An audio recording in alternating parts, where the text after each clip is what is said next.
যে আজকে ভারাক্রান্ত হৃদয় নিয়ে বলতে হয়, নিকৃষ্ট রাজনীতি থেকে শিক্ষা এখনো হয় নাই। এবং কঠোর আন্দোলন করে তুলবে ইনশাল্লাহ।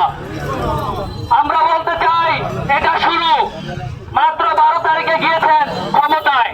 যদি ক্ষমতার ওই আভিজাত্যের চেয়েছে জনমানুষের চেয়ে জনমানুষের কাতারে নেমে আসতে না পারেন, জনমানুষকে নিয়ে আমরা এমন আন্দোলন গড়ে তুলবো আপনাকে নামতে বাধ্য করবো ইনশাল্লাহ। এতটুকু বলে আমি শেষ করছি। আপনাদের কাছ থেকে সুন্দর সুষ্ঠু রাজনীতি আশা করি এই হামলার সাথে জড়িত প্রত্যেককে আপনারা অনতিবিলম্বে গ্রেফতার করবেন। ধন্যবাদ সবাইকে। কাঁধের রক্তের উপর দিয়ে আজকে তারা প্রশ্নতে বসেছে, সেটা তারা ভুলে গেছে।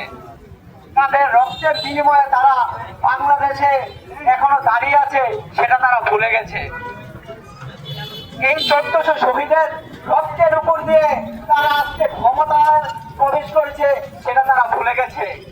তারা সেই পূর্বের ন্যায়, সেই ফ্যাসিস্টদের ন্যায় তারা আজকে আবার তাদের আচরণ এর বহিঃপ্রকাশ এই বাংলাদেশের জনগণকে দেখাচ্ছে।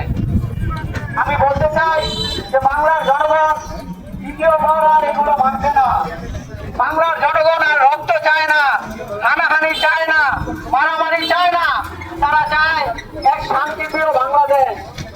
আর এই শান্তির জন্যই এনসিপির নেতা কর্মীরা, জুলাই যোদ্ধারা চাই যে আমাদের দেওয়ালে পিঠ ঠেকায়েন না। জুলাই কিন্তু আমরা জম্মুর সাইডে জুলাই এবং যে প্রস্তুত ছিলাম, আমরা এখনো প্রস্তুত আছি। আমরা সবসময় লড়ে যাব। তাই আমরা বলি যে বাংলাদেশে এক সুস্থ রাজনীতি নিয়ে আসুন, নয়তো ফ্যাসিস্টের মতো ইনশাআল্লাহ আপনাদের পতন আমরা ঘটিয়ে দেব ইনশাআল্লাহ। এই বলে আমি আমার সংক্ষিপ্ত বক্তব্য শেষ করছি।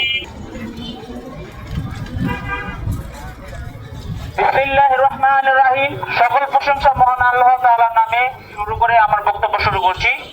সর্বপ্রথম আমি বলতে চাই, আমার সংগ্রামী সহযোদ্ধা এবং আমার কেন্দ্রীয় নেতৃবৃন্দের উপরে গতকাল যেই নিঃসন্দেহভাবে হামলা করেছে, সেই হামলার তীব্র নিন্দা ও প্রতিবাদ জানাচ্ছি। আমরা আরো বলতে চাই, বাংলাদেশে বিগত 17 বছরে যাদের এই নিকৃষ্ট রাজনীতি থেকে শিক্ষা এখনো হয় নাই, তাদের গতকালকের ঘটনা দেখে আমার মনে হয় না এরপরও তাদের কোনো শিক্ষা হবে। আমরা তাদেরকে দেখে যেই শিক্ষা, যে রাজনীতি আশা করছিলাম নতুন বাংলাদেশে, তারা সেটিকে নিজ হাতে গলা টিপে হত্যা করেছে।